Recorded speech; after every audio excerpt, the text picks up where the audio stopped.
Olá, se você está pensando em investir em loteamento, fique aqui comigo que eu vou te mostrar 5 pontos fundamentais que você precisa analisar antes de começar um projeto desses.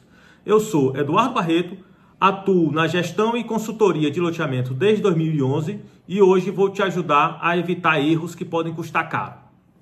Aqui nós vamos falar de percentuais de cada área, o que é área verde, o que é área institucional, o que é área de ruas e o que é efetivamente área de lote. Nós também vamos falar do tamanho do lote, por que do tamanho do lote e qual a dimensão do lote. Vamos considerar que a gente escolheu, que a gente viu que o lote melhor para aquela região é um lote de 300 metros quadrados. Por que eu vou escolher um lote de 10 por 30 ou vou escolher um lote de 12 por 25? Nós vamos falar das vantagens e desvantagens de cada tamanho.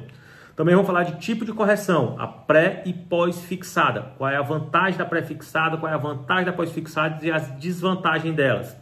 Vamos falar também da tolerância e da inadimplência. Nós vamos ter uma cobrança mais rígida, mais exigente, ou nós vamos ter uma mais maleável, né? Vantagens e desvantagens.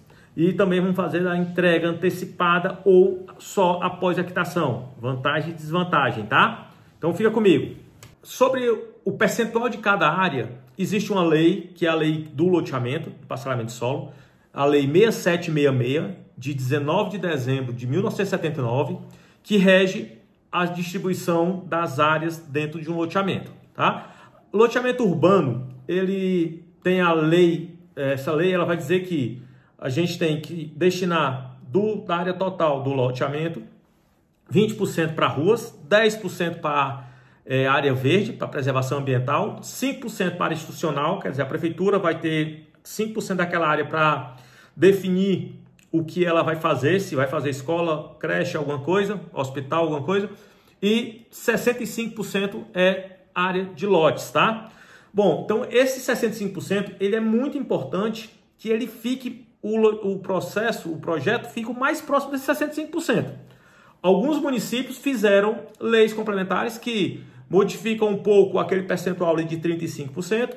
Alguns municípios acrescentaram áreas que precisam ser obedecidas. Por exemplo, tem prefeitura que exige que tenha a piscina de contenção de águas pluviais, né? Essa área é uma área que está complementando a lei federal, tá ok? Então, quando vou fazer um projeto, é muito importante que o arquiteto, o projetista, chegue o mais próximo possível de 65%.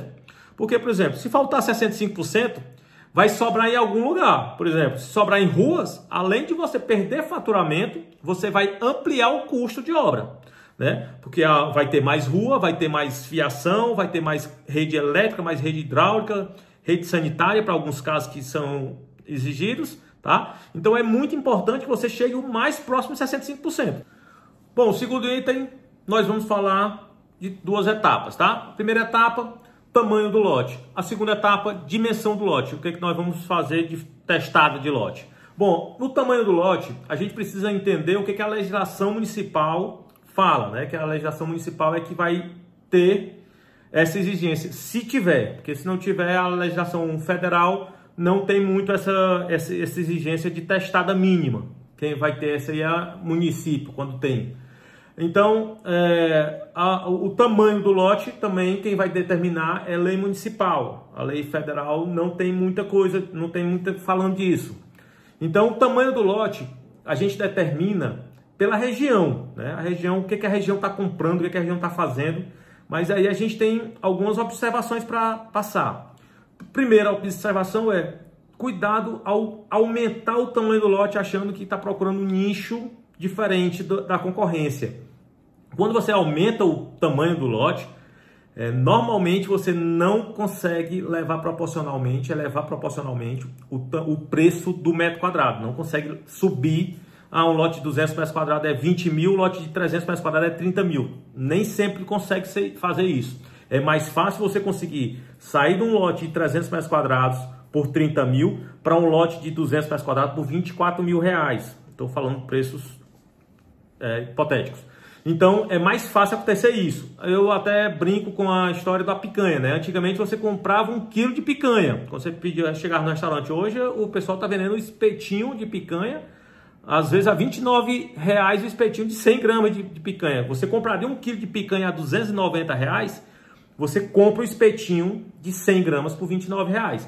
Então, esse fato é um fato que acontece também com o loteamento. Quando você vai subir o tamanho do lote, você tem que ter algum diferencial que faça o cliente comprar aquilo lá. E às vezes, muitas vezes, você não consegue subir proporcionalmente o preço. Então, o lote fica, teoricamente, mais caro, porque você vai subir ali a qualidade do lote para ter um diferencial e às vezes você não consegue elevar o preço. Tem que ter cuidado com isso. Mas, se for um nicho que você pesquisou, conseguiu descobrir que esse nicho é importante, vamos tentar analisar isso, se vai valer a pena esse negócio. A dimensão do lote. Bom, eu vou considerar aqui um terreno, quero que você imagine comigo, um terreno de 120 metros de testada por 420 metros de profundidade, tá? Nós vamos fazer o loteamento e a área verde e a área institucional já está fora desse terreno, para facilitar os cálculos. Então vamos lá. Vamos considerar o terreno, que é o terreno apropriado para aquela região, é um terreno de 300 metros quadrados.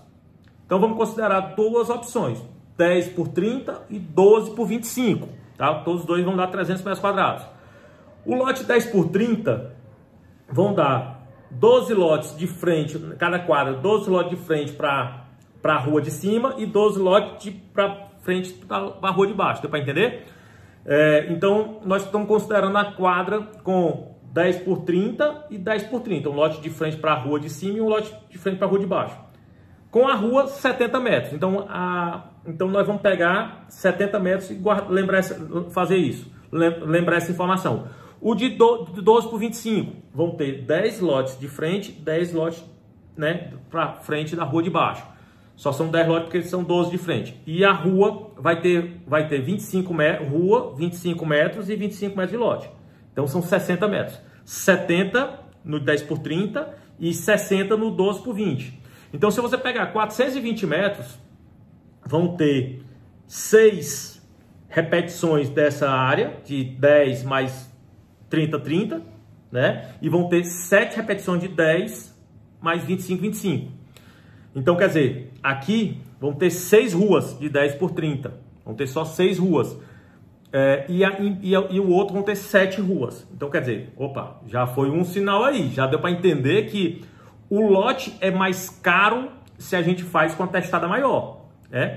Nesse caso, para você ter ideia, a gente economiza 15% de ruas. Né? Rua não é só rua, é meio fio, é rede de água, é rede de luz, é rede de esgoto, nos casos que tenham, tá? Então a gente diminui 15% e tá com o mesmo percentual, o mesmo tamanho do lote. Ninguém compra uma casa pronta. Ou você precisa de 300 metros quadrados para construir uma casa, você vai construir, seja 10 por 30 ou 12 por 25. Não tem, você consegue construir a casa 150, 200, 300 metros quadrados no mesmo terreno, né? O arquiteto vai fazer o projeto conforme o que ele tem de dimensões ali. Tá? Então a gente consegue economizar 15%. E, Eduardo, vamos lá, qual é a outra vantagem? No lote 10 por 30, a gente aumenta o faturamento. Né? A gente calculou lá que são 7 lotes de 12 por 25, que cada quadra tem 20 lotes, 10 para frente e 10 para trás. Então 7 vezes 20 dá 140 lotes. E no outro caso, a gente tem 12 lotes, que são 10, 120 dividido por 10 dá 12 lotes de frente, 12 lotes de fundo. Não estou considerando lotes laterais, só esses casos. Então a gente tem 6 quadras de 24 lotes, 144 lotes. Aumentou exatamente nesse caso 1.200 metros, 4 lotes de 300 metros quadrados, 144 contra 1.200. Porque eu estou considerando a rua de 10 metros. Na verdade, a rua a gente precisa ver a legislação, ver o que o mercado está falando. Mas nesse caso aqui, considerando a rua de 10 metros, considerando tudo isso, a gente ganhou 1.200 metros quadrados. Tiramos de despesa 1.200 metros quadrados e aumentamos receita. Então, essa testada, e isso inclusive é bom para a prefeitura, tá? A prefeitura vai ter os mesmos 300 metros quadrados para cobrar de IPTU e vai ter menos manutenção, porque ela vai ter uma rua a menos na sua cidade. Então, é vantagem até para a prefeitura. Não é ruim para a prefeitura, não é só o empresário que está vendo o lucro, não. É bom ainda também para a prefeitura. O consumidor vai ter os mesmos 300 metros quadrados para construir, tá? Então essa é uma das coisas que mais vale a pena escutar. O terceiro item, muito importante para você analisar, é a forma de reajuste da sua tabela de preço. Se você vai fazer pré-fixado ou pós-fixado o reajuste do contrato, né? Então vamos lá. A instituição, o ramo imobiliário é um dos únicos ramos no Brasil que você pode cobrar juros de um parcelamento, não estou falando de juros por atraso, de parcelamento sem ser instituição bancária. Então, isso a lei nos permite cobrar. O que a lei nos permite? 1% de juros ao mês ou 12% de juros ao ano, mais a inflação do período, tá? Porque normalmente isso vai para contrato o quê? IGPM, 1% de juros ao mês mais IGPM ou mais IPCA, né? Tem essas variáveis. Ou ainda também tem a variável mista, né? Que você começa ali com o INCC, Índice Nacional da Construção Civil, durante o período de obra e depois vai para IGPM, né? Aí INCC, durante o período de obra, tem a discussão que não pode ser cobrado juros, só pode ser cobrada a correção monetária e posteriormente você pode cobrar, depois que entrega o lote, você pode cobrar IGPM mais 1% ao mês, é o mais conhecido no nosso mercado, né? Então, a gente tem essas variáveis aí que não cabe a gente discutir agora. Vamos discutir o que é pré e pós-fixado. Bom, o pré-fixado é quando você já parcela, a sua parcela já embute os juros. Quer dizer, a parcela começa mais alta. A pós-fixada é quando você simplesmente pega o saldo devedor do cliente e divide pelo prazo que você determinou com o cliente, né? Então, esse aqui, por não ter juros no market, a parcela sai mais barata, né? Na hora de vender o lote, botar no panfleto, parcelas a partir de R$900. Aqui é mais barato. Por quê? Porque não está com juros embutido.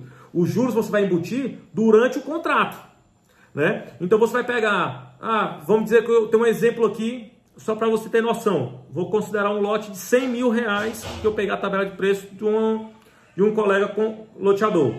A parcela de 120 meses de um lote de R$100 mil, ela inicia com 6% de entrada, né? Considerando 6% de entrada nos dois casos, ela começa no pós-fixado por R$ 783,33 e no pré-fixado R$ 1.246,38 centavos.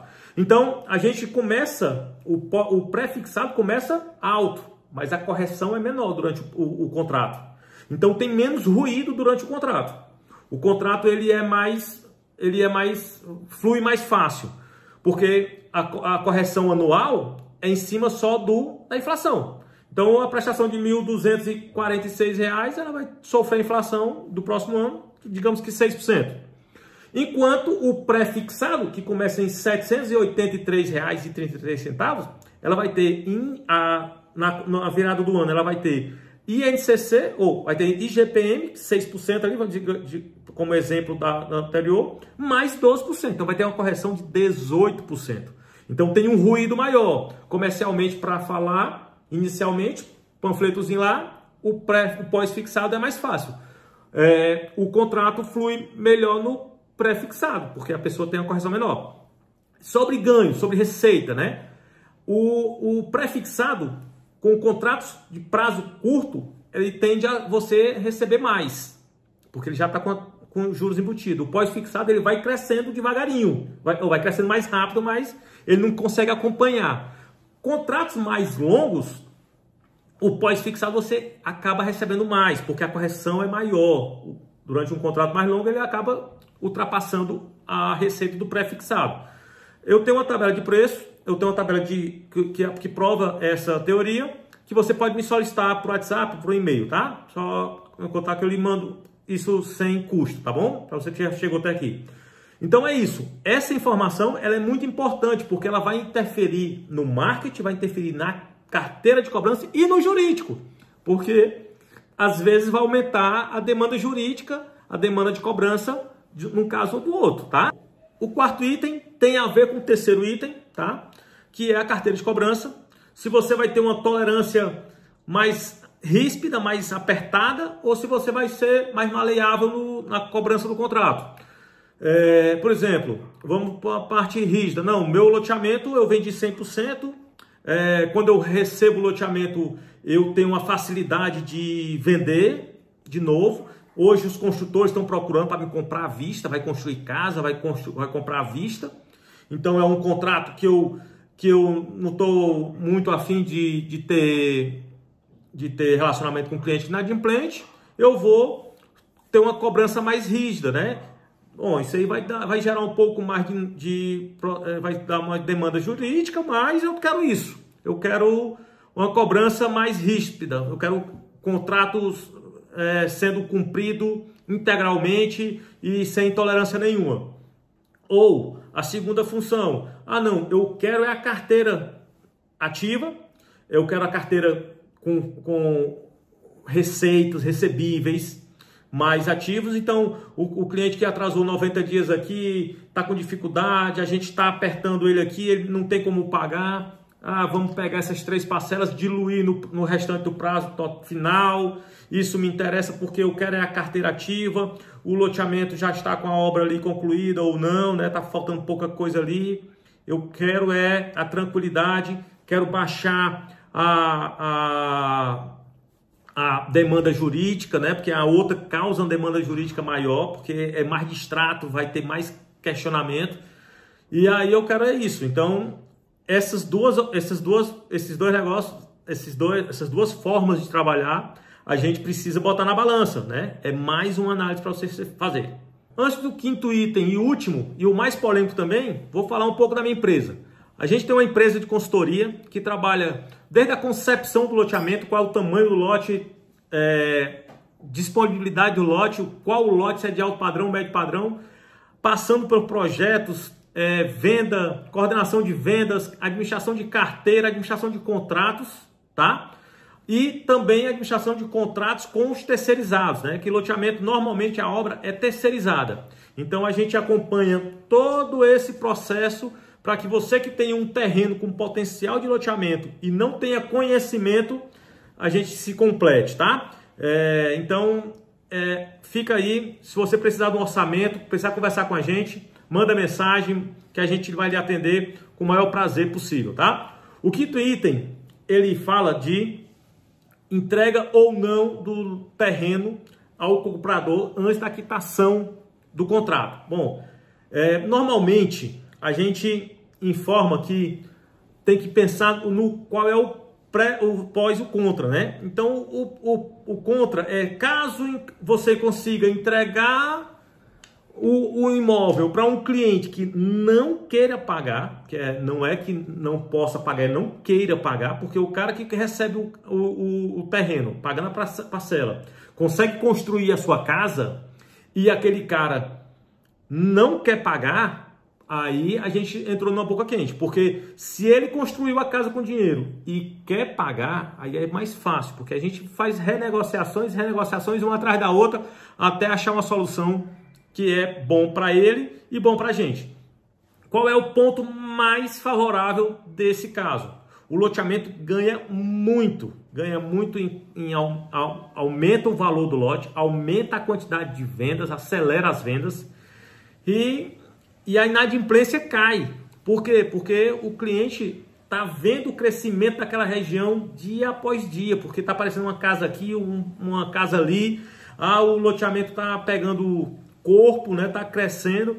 Então essa análise ela é importante ser feita. Hoje a gente pode falar que a nossa inadimplência na maioria dos contratos não passam de 3%. Por exemplo, eu tenho um caso numa cidade com 35 mil habitantes que a gente já está com 1.400 lotes vendidos. A gente teve 5 casos de inadimplência no caso de o lote construído, tá? 4 nós conseguimos resolver na pequenas causas e 1 a gente teve que fazer um reparcelamento para ele de uma forma que a gente não foi bem legal para a gente, mas o crescimento do loteamento nesses 6 anos, a gente passa 6 anos crescendo acima do preço, acima da inflação. de 1.400 lotes. Se perder um lote, é uma coisa a ser analisada, tá? Bom, obrigado a todos que chegaram até aqui. Até o próximo vídeo. Obrigado.